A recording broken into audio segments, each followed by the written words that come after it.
मेरे प्रिय भाई बहन, सबसे पहले मैं आप सब लोगों को प्रभु यीशु मसीह के मीठे मधुर नाम से फिर से स्वागत करता हूँ।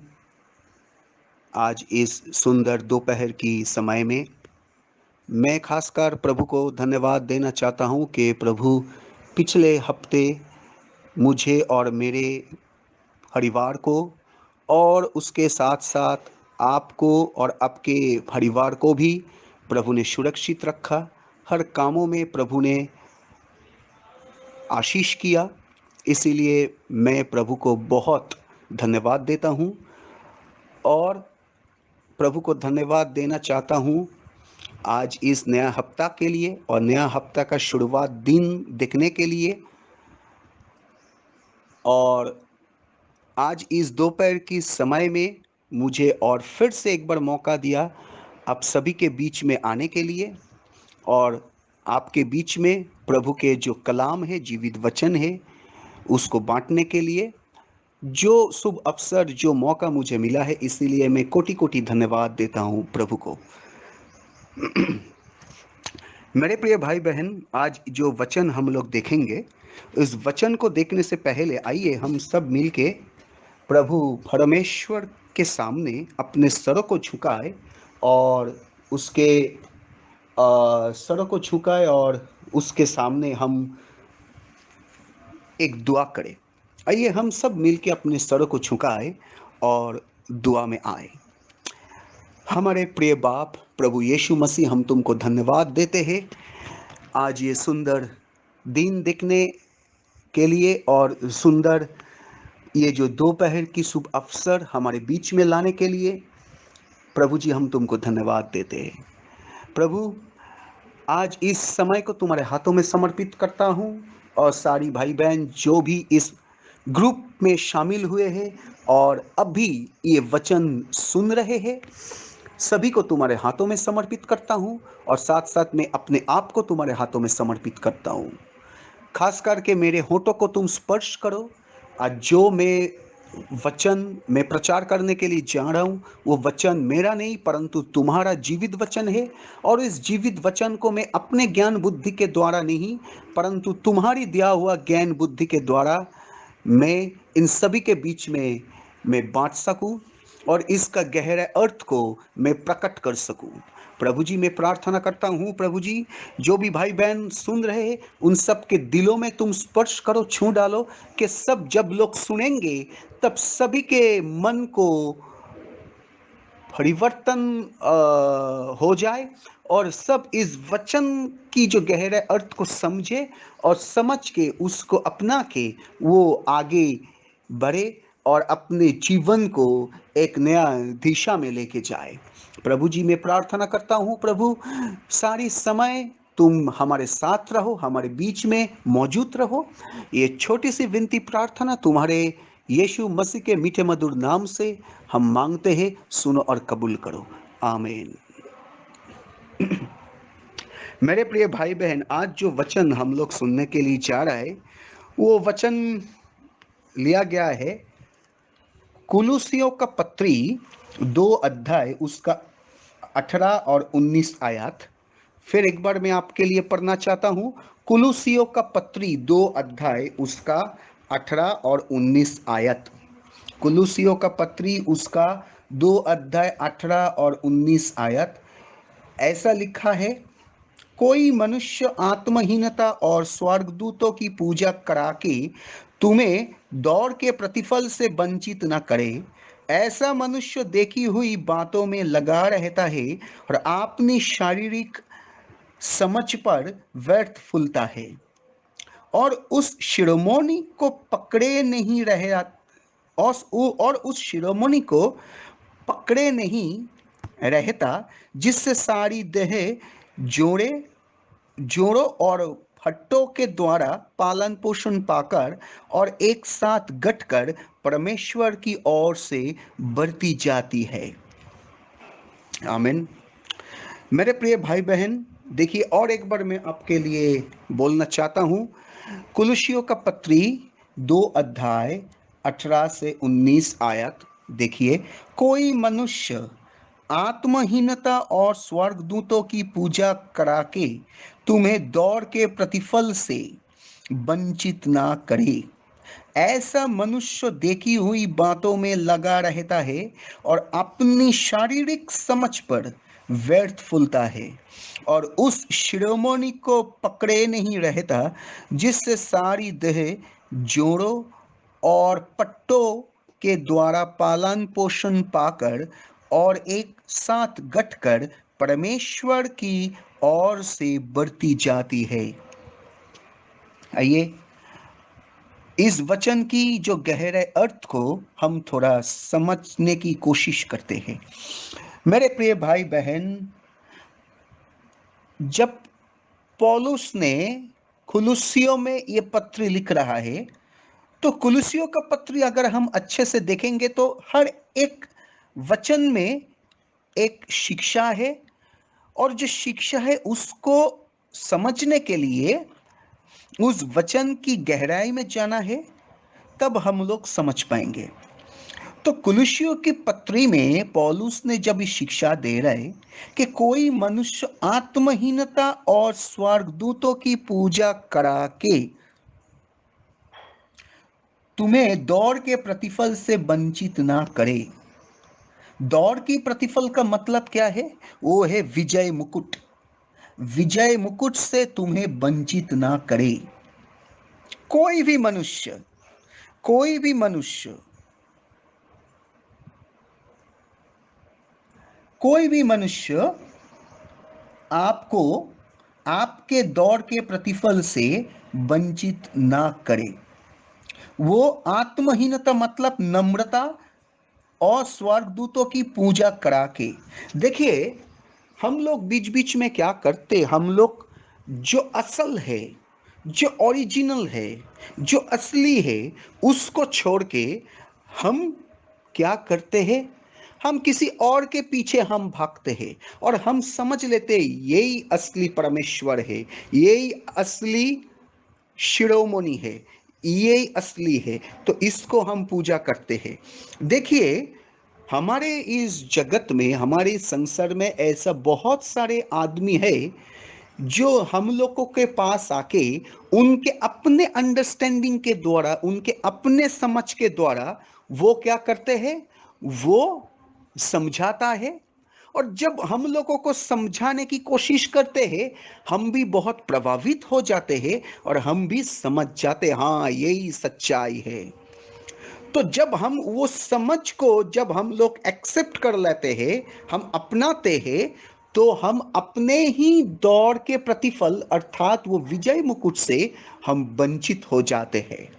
इसीलिए पौलुस ने बताया कि कोई भी मनुष्य आत्महीनता तथा नम्रता और स्वर्गदूतों की पूजा करा के, स्वर्गदूतों की पूजा करा के, ऐसा बहुत सारे ऐसा व्यक्ति है जो परमेश्वर को छोड़ के स्वर्गदूतों की पूजा कराते हैं।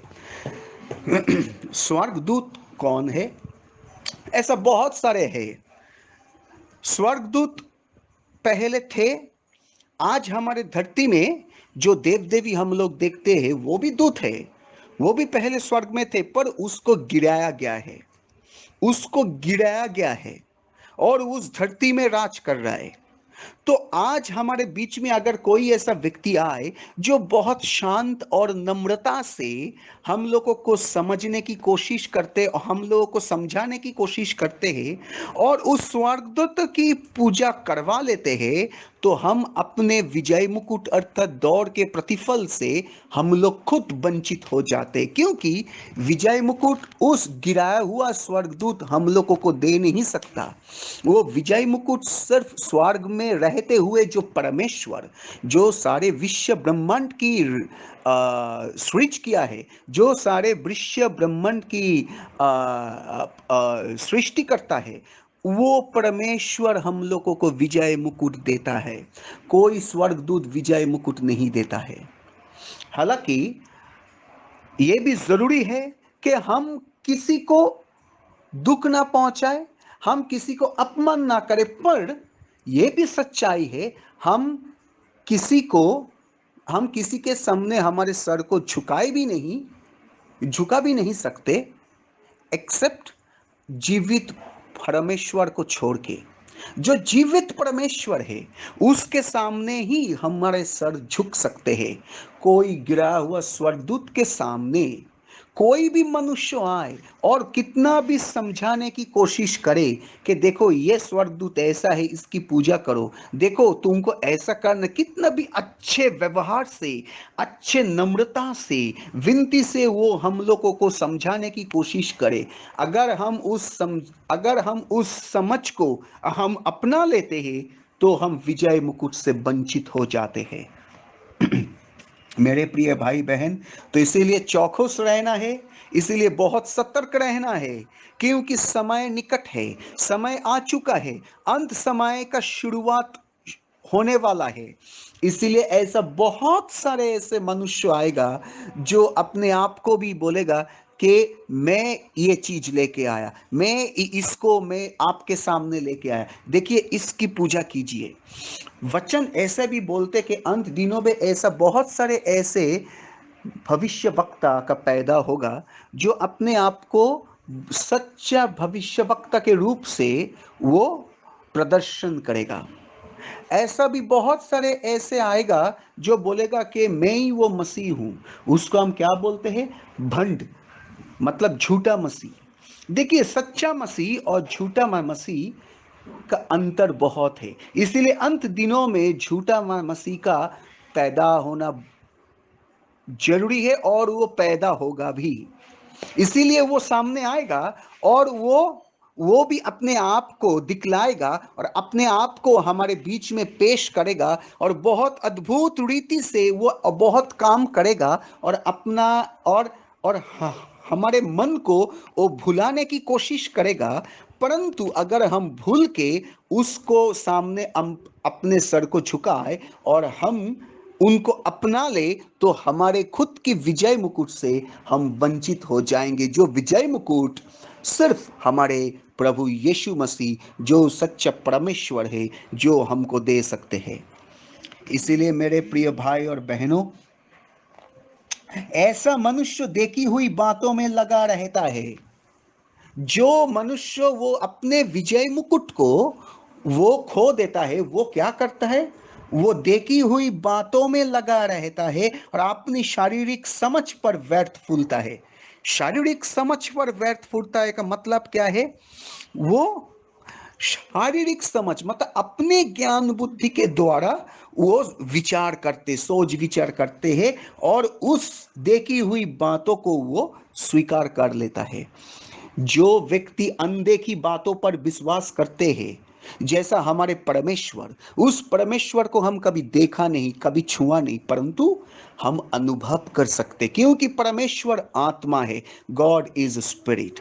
इसलिए जो आत्मा को कभी अनुभव किया है पर वो देखी नहीं है, तो वो मनुष्य जब उस सच्चा परमेश्वर की आराधना करता है तो उसका विजय मुकुट निश्चित है। परंतु ऐसा बहुत मनुष्य है हमारे बीच में जो उस अनदेखी आत्माओं की पूजा नहीं करेंगी, अनदेखी आत्मा या परमेश्वर की वो आराधना नहीं करेंगे। वो अपने ज्ञान बुद्धि के द्वारा वो देखी हुई बातों पर विश्वास करते हैं। वो लोग क्या करते? वो लोग प्रमाण चाहते हैं। They need proof, visible proof. देखी हुई बातों में वो विश्वास करेगा और अपने बुद्धि और ज्ञान के द्वारा उसको समझने की कोशिश करेगा, परंतु उनका जो शारीरिक समझ है वो बेकार जाएगा। वो बेकारी वो समझता है और जितना वो समझने की कोशिश करता है वो समझता है कि मैं बहुत जान गया हूं, उसके अंदर गर्व पैदा हो जाता है। तो क्या है? वो व्यर्थ फूलता है, मतलब वो बेकारी अपने बेकार बेकार वो अपने अंदर ही वो व्यर्थ के रूप से वो अपने अंदर उस गर्भ को वो पैदा कर ले लेता है। अब देखिए 19 आयत में क्या लिखा है? और उस शिरोमणि को पकड़े नहीं रहता, शिरोमणि को पकड़े नहीं रहता, जिससे सारी देह जोड़ों और पट्टों के द्वारा पालन पोषण पाकर और एक साथ गट कर परमेश्वर की ओर से बढ़ती जाती है। देखिए शिरोमणि का मतलब क्या है?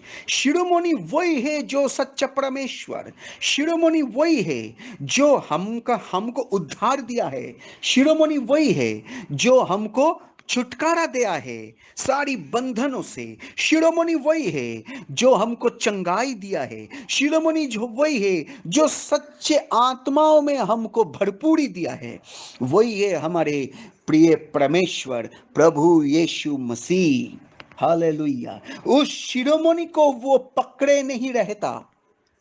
ऐसा मनुष्य हमारे जगत के अंदर है और हमारे बीच में है जो मनुष्य देखी हुई बातों में विश्वास रखता है और अपने शारीरिक समझ पर व्यर्थ फूलता है। वही व्यक्ति क्या करता है? वही लोग ही उस शिरोमणि को पकड़े नहीं रहता जिस शिरोमणि से सारी देह जोड़े और पट्टों के द्वारा पालन पोषण पकड़ और एक साथ गठकर परमेश्वर की ओर से बढ़ती जाती है। वो शिरोमणि क्या है? अगर हम उस शिरोमणि को पकड़े नहीं रहेंगे तो हमारे देह भी अलग हो जाएगा, हमारे नास भी अलग हो जाएगा, हमारे मांस अलग हो जाएगा। देखिए ये जो शरीर है, इस शरीर के अंदर ये शरीर एक देह है, एक देह। तो ये शरीर में ग्रंथि, ये शरीर में क्या है? मांस है, खून है, हम तो सब कुछ है, तो सब कुछ एक साथ रहता है, कोई अलग नहीं रहता। खून अलग नहीं रहता, मांस अलग नहीं रहता। तो खून और मांस अलग हो जाएगा तो शरीर शरीर नहीं रहेगा। तो इसीलिए इस शरीर के अंदर जो चीज रहता, जो चीज रहना जरूरी है वो रहता है, तब भी ये शरीर एक पूर्णता के रूप धारण करता है। वैसा ही जब इस उस शिरोमणि को पकड़ना है जिस शिरोमणि से हमारे शरीर जुड़े हुए हैं। देखिए परमेश्वर अपने रूप से सारे मानव जाति को सृज किया है, सारे मानव जाति को वो क्या किया है? सृष्टि किया है अपने स्वरूप में, अपने रूप से। तो इसका मतलब क्या हुआ? तो वो शिरोमणि के द्वारा ही हमारा जन्म हुआ है, उस शिरोमणि के द्वारा ही हमारा रूप, हाँ हमारा एक एक का जो रूप है, जो चित्र है, वो हम लोग अपनाया है उस शिरोमणि के द्वारा। तो वो शिरोमणि को अगर हम पकड़े नहीं रहेंगे तो हमारे देह उस शिरोमणि से अलग हो जाएगा। जब उस शिरोमणि से अलग हो जाएगा तो हम लोग क्या करेंगे? हम लोग झूठे, इस जगत की झूठे जो बातों है, उस झूठे बातों में हम फंस जाएंगे और अपने शारीरिक समझ पे उस व्यर्थ ही हम अपने आप पे हम गर्व पैदा करेंगे और उस स्वर्गदूतों की पूजा करेंगे और अपने झूठे आत्महीनता और अर्थात क्या है? झूठे जो विनती है, झूठे जो नम्रता है, उसमें हम गर्व करेंगे। देखिए मेरे प्रिय भाई बहन, मैं कोशिश कर रहा हूं कि आपको इस वचन को अच्छी तरह समझाने के लिए थोड़ा सा गौर से और एक बार सुनने और एक बार ध्यान से आप सुनिए क्या बोला है इसमें। उस शिरोमणि कौन है? पहले हम लोगों को समझना पड़ेगा। उस शिरोमणि का मतलब होता है प्रभु यीशु मसीह। तो अगर हम प्रभु यीशु मसीह को पकड़े नहीं रहेंगे तो हम जिससे हमारा रचना हुआ है हम उससे अलग हो जाते हैं। अगर हम उससे अलग हो जाते हैं तो हमारा क्या होता है? अगर शरीर अगर सिर से अलग हो जाता है तो उसमें जान नहीं रहता। वैसा ही अगर जो जो सिर से हमारा जन्म हुआ है, अगर अगर हम उससे अलग हो जाएंगे तो हमारे अंदर भी आत्मिक जान रही नहीं रहेगा। हम हमारे जीवन में आगे बढ़ नहीं सकते, हम सफलता की मार्ग हम देख नहीं सकते। हम कितना भी हम अपनाए, कितना भी कोशिश करें, वो सफल नहीं होगा। इसीलिए जो सिर है, जो मूल जो सिर है, उस सिर से हमको जुड़ा रहना चाहिए। उस सिर से हमको जुड़ा रहना चाहिए, जुड़ना चाहिए। तभी क्या होगा, तभी हमारे शरीर में जान आएगा। तो वो शिरोमणि कौन है, उस सिर कौन है, वो है प्रभु यीशु मसीह। इसीलिए प्रभु यीशु मसीह जो सच्चा परमेश्वर है, जो सच्चा है, उससे अगर हम जुड़ के रहेंगे तो हमारे अंदर आत्मिक जान बहुत रहेगा। और वो आत्मिक जान रहेगा तो हम जब उस सच्चाई में जाएंगे, तो सच्चाई के मार्ग में जाएंगे, तो सच्चाई में मार्ग में जब चलेंगे और दौड़ेंगे, तो अंत में विजय मुकुट हमारा निश्चित है। हालेलुया। इसीलिए मेरे प्रिय भाई बहन, किसी भी बातों में मत आइए। बहुत सारे ऐसे व्यक्ति आएगा आपके पास, आपके सामने, जो बोलेंगे कि मैं तो उस परमेश्वर का ही मैं विश्वास करता हूं, मैं तो उस सच्चे परमेश्वर का भेजा हुआ मैं दास हूं, मैं सेवक हूं। और देखो, तुमको ये करना है, तुमको ये करना है, अब तक तुम जो समझते थे वो गलत है, तुम ये समझो, ये तुमको समझना है, ये तुमको अपनाना है। मेरे प्रिय भाई बहन, कोई भी बातों में मत आइए। सिर्फ ये की चीज आपको ध्यान में रखना है कि हमको सिर्फ यीशु मसीह से जुड़ के रहना है। जो यीशु मसीह है, मूल शिरोमणि, जो मूल सिर है, उस सिर से इस धड़ को जोड़ के रहना है, उस सिर के साथ इस देह को जोड़ के रहना है। तभी इस देह में खून और मांस ताजा रहेगा, तभी इस देह में जान रहेगा, तभी हमारे अंदर वो जो हम लोग हर रोज जो सांसें लेते, वो सांसें चलेगा। अगर हम जो असली जो सिर है, उस सिर से अगर हम अपने शरीर को अलग कर लेंगे, तो कितना भी हम दौड़े, कितना भी हम आगे बढ़े, हम कभी सफल नहीं रहेंगे हमारे जीवन में। मेरे प्रिय भाई बहन, इसीलिए उस नम्रता के साथ कोई भी स्वर्गदूतों की पूजा नहीं करना है। बहुत सारे ऐसे लोग आएंगे जो हमारे मन को भुलाएंगे और हमको बोलेंगे कि तुम इस स्वर्गदूतों की पूजा करो। तो क्या है उसका प्रतिफल, क्या है उसका प्रतिफल है, हम अपने ही खुद का विजय मुकुट, जो प्रभु यीशु मसीह, जो जीवित परमेश्वर से हम लोगों को चाहिए, हम लोगों को एक्सेप्ट करना चाहिए, जो प्रभु हमको देना चाहते थे, वो हमको नहीं मिलेगा। उस विजय मुकुट से हम वंचित रह जाएंगे, क्योंकि उस मूल शिर, मूल जो हेड है, जो मूल शिरोमणि है, उससे हम अलग होके हम किसी और शिर से हम जोड़ रहे हैं। इसीलिए असली जो सिर है, उस सिर से जोड़ने की प्रयास कीजिए, उस सिर से आप अपने आप को जोड़ के रहिए, तब भी प्रभु आपको आशीष करेगा। क्योंकि हमारे जीवन का मूल सिर है, वही हमारे जीवन दाता, मुक्तिदाता, शांतिदाता, उद्धारकर्ता प्रभु यीशु मसीह, जो कल वही प्रभु यीशु मसीह था, आज भी प्रभु यीशु मसीह है, और आने वाले युग युग तक वही एक सच्चा शिरोमणि जो प्रभु यीशु मसीह ही रहेगा। इसीलिए कोई झूठे अपने शारीरिक समझ पर मत आइए, अपने अंदर का, अपने आप के जो खुद के जो समझ है, जो ज्ञान बुद्धि पर मत आइए, परंतु प्रभु की ज्ञान बुद्धि पे आइए। और प्रभु की द्वारा जो दिया हुआ जो समझ है, वो तब भी आएगा जब आप प्रभु के साथ जुड़ के रहेंगे। अगर हम प्रभु के साथ जुड़ेंगे नहीं, हमारे जीवन का जो मूल सिर है, अगर हम उससे जुड़ेंगे नहीं, तो हम उससे उनका समझ, ज्ञान बुद्धि पाएंगे नहीं। उनका आत्मा भी हम हमारे अंदर कभी नहीं आएगा।